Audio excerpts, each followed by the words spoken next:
दोस्तों नमस्कार, आप देख रहे हैं द दस्तक 24। मैं हूं आदर्श कुमार। बात करेंगे सरकार के द्वारा किए जा रहे अनाप शनाप खर्चे की।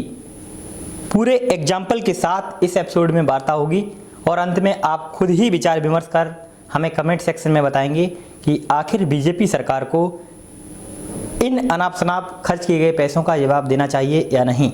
दोस्तों, दिल्ली में इस बार बीजेपी 15 साल तक एमसीडी में अपने शासन को बनाए रखने के लिए पूरी कोशिश कर रही है, जबकि आम आदमी पार्टी गुजरात के साथ साथ एक बार फिर दिल्ली में एमसीडी की सीटों पर भी कब्जा करने की तैयारी में है। एमसीडी चुनाव से पहले बीजेपी ने दिल्ली में कई जगहों पर विज्ञापन लगाए हैं, जिनमें से एक पर लिखा है सेवा ही विचार, नहीं खोखले प्रचार। यानी भाजपा का कहना है कि वो सेवा में विश्वास रखने वाली पार्टी है, ना कि खोखले प्रचार करने वाली।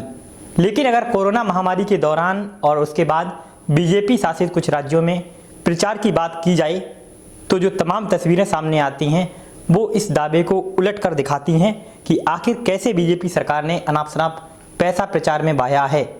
बीबीसी गुजराती सेवा ने सूचना के अधिकार का इस्तेमाल करके पाया कि गुजरात, मध्य प्रदेश, हरियाणा, उत्तराखंड और कर्नाटक सहित भाजपा शासित राज्य सरकारों ने विभिन्न योजनाओं को लागू करने के लिए प्रधानमंत्री नरेंद्र मोदी को धन्यवाद देने के लिए कुल 18,03,89,252 रुपए खर्च किए हैं। दोस्तों जी हां, करीब 18 करोड़ रुपए। गौरतलब है कि सरकारी विज्ञापनों के लिए सुप्रीम कोर्ट द्वारा जारी दिशा निर्देशों में स्पष्ट रूप से किसी भी राजनीतिक शख्सियत के महिमा मंडन से बचने की बात कही गई है। वहीं कानूनी विशेषज्ञ इसे अजीबोगरीब करार देते हैं और आश्चर्य जताते हैं कि राज्य सरकारें प्रधानमंत्री को संवैधानिक जिम्मेदारी निभाने के लिए धन्यवाद देती हैं। बीजेपी की ओर से कहा गया है कि इन सभी विज्ञापनों के मुद्दे का पार्टी से कोई लेना देना नहीं है, जबकि विज्ञापन मामले में सभी भाजपा शासित राज्य सरकारों ने कोई भी जवाब देने से परहेज किया है। बीबीसी गुजराती सेवा द्वारा दायर आरटीआई आवेदन में प्राप्त दस्तावेजों और जवाब की जांच करने के बाद पता चलता है कि गुजरात, मध्य प्रदेश, उत्तराखंड, हरियाणा और कर्नाटक की भाजपा शासित सरकारों ने कोरोना टीकाकरण को बढ़ावा देने के लिए प्रधानमंत्री आवास योजना और नल से जल योजना के लिए धन्यवाद प्रधानमंत्री मोदी का विज्ञापन जारी किया था। गुजरात, उत्तराखंड, हरियाणा और कर्नाटका की राज्य सरकारों ने कोरोना महामारी के दौरान सभी के लिए vaccine, free vaccine, thanks Modi ji विज्ञापन जारी करने के लिए करोड़ों रुपए खर्च किए। आरटीआई से मिली जानकारी के अनुसार गुजरात सरकार ने करीब 2 करोड़ 10 लाख रुपए, उत्तराखंड सरकार ने 2 करोड़ 42 लाख रुपए, वहीं हरियाणा सरकार ने 1 करोड़ 37 लाख रुपए और कर्नाटक सरकार की बात करें तो कर्नाटक सरकार ने 2 करोड़ 19 लाख रुपए विज्ञापनों पर खर्च किए। बीबीसी ने इस बारे में आरटीआई से जानकारी मांगी थी। बीबीसी ने आरटीआई के तहत आवेदन देकर पूछा था कि 21 जून 2021 से अलग अलग मीडिया के जरिए सभी के लिए vaccine, free vaccine, thanks Modi ji विज्ञापन या प्रचार अभियान चलाया गया था, उस पर कितने पैसे खर्च किए गए थे। दोस्तों, भारत का मीडिया इस मुद्दे पर बात करना बिल्कुल भी नहीं चाहता है। आखिर क्यों करे? क्योंकि वे बीजेपी के प्रवक्ता बने बैठे हैं। इन मुद्दों पर बहस होनी चाहिए और मीडिया को इस पर खुलकर बात रखनी चाहिए और सरकार से जवाब पूछना चाहिए कि आखिर ऐसा क्यों हो रहा है। प्रचार के नाम पर अनाप शनाप करोड़ों रुपया क्यों बहाए जा रहे हैं? ये पैसे किसके हैं वो आप सभी जानते हैं। ये गरीब और सभी के टैक्स का पैसा होता है। बीबीसी ने इस तरह के समान संदेशों को अलग अलग भाषाओं के विज्ञापनों में जारी करने के लिए खर्च की गई रकम की भी जानकारी मांगी थी। इसके साथ ही इन विज्ञापनों और प्रचार अभियान के लिए मंजूर की गई स्क्रिप्ट और संदेशों की भी कॉपी मांगी थी। दोस्तों, बीबीसी ने आरटीआई आवेदन के जरिए पूछा था कि इन विज्ञापनों और प्रचार अभियान के लिए होर्डिंग्स, बोर्ड्स और सार्वजनिक जगहों पर संदेश देने के माध्यम पर कितना खर्च किया गया है। बीबीसी ने 1 मार्च 2022 से लेकर अभी तक इन अभियानों के तहत खर्च की गई रकम की भी जानकारी मांगी थी। पिछले साल दोस्तों यह भी खबर आई थी कि केंद्र सरकार और राज्य सरकारों से कोरोना वैक्सीन के लिए प्रधानमंत्री मोदी को धन्यवाद देने के विज्ञापन देने की कह रही है। वहीं न्यू इंडियन एक्सप्रेस की एक रिपोर्ट के अनुसार दिल्ली के उप मुख्यमंत्री मनीष सिसोदिया ने आरोप लगाया था कि सभी को मुफ्त टीके उपलब्ध कराने के लिए प्रधानमंत्री को धन्यवाद देने के लिए मीडिया में विज्ञापन चलाने को केंद्र सरकार द्वारा राज्य के अधिकारियों पर दबाव डाला जा रहा है। बीबीसी गुजराती ने यह जानने के लिए आरटीआई दायर किया था कि क्या कुछ गैर बीजेपी राज्यों में भी ऐसी कोई घोषणा हुई है। याचिका के जवाब में दिल्ली और महाराष्ट्र ने कहा इन राज्यों की सरकारों द्वारा ऐसी कोई घोषणा नहीं की गई थी। इसके अलावा मध्य प्रदेश सरकार ने हाल ही में बताया कि उसने नल से जल योजना और प्रधानमंत्री आवास योजना के विज्ञापन में प्रधानमंत्री मोदी को धन्यवाद देने के लिए 9,94,94,154 रुपये खर्च किए थे। दोस्तों, एक अखबार है जिसका नाम है बिजनेस स्टैंडर्ड अखबार, उनके द्वारा राजनीतिक विश्लेषक और राजनीतिक संपादक सिद्धार्थ कालहंस ने इन विज्ञापनों को जनता के पैसों की बर्बादी बताया है। जी हाँ दोस्तों, इस अखबार के संपादक कालहंस जी हैं, उन्होंने इस पैसे को बर्बादी बता दिया है।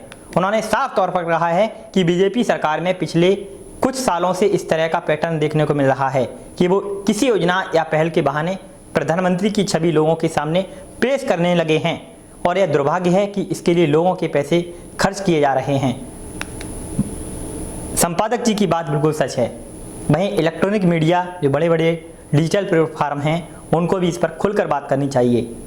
सरकार से हर ऐसे मुद्दे पर सवाल करने चाहिए जो जनहित के लिए हैं। वहीं राजनीतिक विश्लेषक और वरिष्ठ पत्रकार दिलीप पटेल पूरे मामले पर अपनी राय रखते हुए कहते हैं, अगर एक साथ इतने राज्यों में ऐसी घोषणाएं की जाती हैं तो इसका मतलब यह है कि उन्हें ऐसा करने का निर्देश ऊपर से दिया गया होगा। इसके अलावा इस तरह के विज्ञापनों के पीछे का मकसद प्रधानमंत्री को सर्वशक्तिमान के तौर पर पेश करना भी है। इस तरह के विज्ञापनों का उद्देश्य केवल एक राजनीतिक हस्ती की छवि को बढ़ावा देना है। इनसे आम आदमी की मुश्किलों के बारे में पता नहीं चलता है, जिसके लिए वास्तव में विज्ञापन बनाए जाने चाहिए। योजना या जन कल्याण को बढ़ावा देने के लिए कोई उद्देश्य भी प्रतीत नहीं होता है। दोस्तों, क्या आप बताएं, यह आपको अजीब नहीं लगता है कि सरकार अपने ही प्रधानमंत्री को अपनी ही संवैधानिक जिम्मेदारी निभाने के लिए धन्यवाद दे? सार्वजनिक खर्च पर किए जा रहे इस तरह के प्रचार की वैधता पर सवाल उठना स्वाभाविक है। दोस्तों, एक बार भारत सरकार के मामले में साल 2015 में सुप्रीम कोर्ट ने कहा था कि सरकार की उपलब्धियां प्रचार का विषय नहीं होना चाहिए, बल्कि यह एक ऐसा नजरिया होना चाहिए जिसे नागरिक महसूस कर सकें। लेकिन ऐसे विज्ञापनों का असर जनता तक सरकार के कार्यों के बारे में जानकारी पहुंचाने का भी होता है और इसलिए इसकी अनुमति दी जा सकती है। लेकिन यहाँ पर 18 करोड़ रुपए सिर्फ और सिर्फ प्रधानमंत्री को धन्यवाद देने के लिए खर्च किए गए हैं। अदालत ने ऐसे विज्ञापनों में संवैधानिक पदाधिकारियों की तस्वीरें लगाने पर रोक लगा दी, लेकिन जनहित के आधार पर इसकी अनुमति भी दी थी। इसलिए ऐसे विज्ञापनों को जनहित का मामला माना जाता है। दोस्तों, विज्ञापन के मामले में मुझे लगता है कि इन सभी विज्ञापनों का अलग अलग विश्लेषण किया जाना जरूरी है। यदि कोरोना टीकाकरण के विज्ञापन का उद्देश्य लोगों को टीकाकरण के बारे में बताना है तो यह मान्य है, लेकिन धन्यवाद मोदी जी का संदेश मान्य नहीं हो सकता। इसलिए ऐसे मिले जुले विज्ञापनों को अर्धन्यायिक कहा जा सकता है। यहाँ एक और बात बताना चाहता हूँ कि क्या इन सभी विज्ञापन अभियानों को किफ़ायती तरीके से अमल में लाया गया है, लेकिन इन विज्ञापनों पर खर्च किए गए पैसे का आंकड़ा इस ओर इशारा नहीं करता है। दोस्तों, यह पूरी तरह से जनता के पैसे के दुरुपयोग की ओर इशारा करता है। इस प्रकार के विज्ञापन जनहित में बिल्कुल नहीं है और यह सभी विज्ञापन राजनीतिक हितों को बढ़ावा देने के लिए हैं। दोस्तों, मोदी के नुमाइंदों ने इतनी बड़ी रकम खर्च कर दी, इस पर आप क्या कहना चाहते हैं? क्या यह पैसा आपकी जेब का नहीं था या गरीबों का पैसा नहीं था? इस पर हमें कमेंट सेक्शन में आप अपनी राय दें और इस वीडियो को शेयर करें। इसका जवाब सरकार को जरूर देना चाहिए और हमारी और आपकी नैतिक जिम्मेदारी बनती है हर समस्या का जवाब सरकार में बैठे लोगों से पूछना चाहिए।